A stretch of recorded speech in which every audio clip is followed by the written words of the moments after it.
सुना लगत कलाई रे, दूर बहनिया तोरा से तोर भाई रे।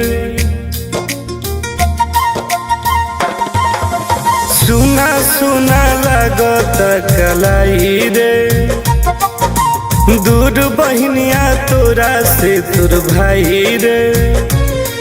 अरे पेट करनवा दूसरा के जी हजूरी करतनी, मजबूरी में ये बहिना हो मजदूरी करतनी। मजबूरी में ये बहिना हो मजदूरी करतनी।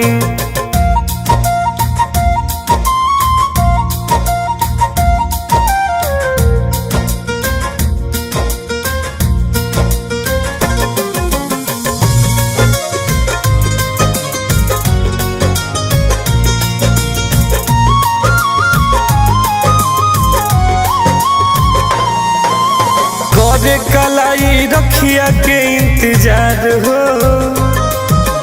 खोजेला भाई बहिनी के प्यार हो। करे कलाई रखिया के इंतजार हो, खोजेला भाई बहिनी के प्यार हो।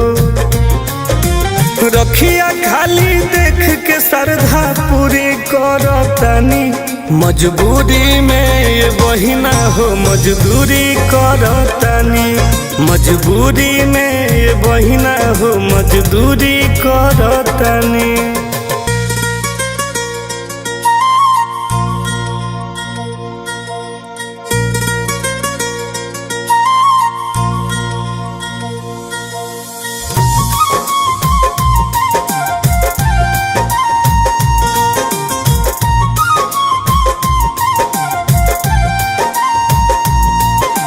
तोहरा मनवा के बतिया पूरा कर दे हम हो, चिंता न करो पैसा भेज दे हम हो।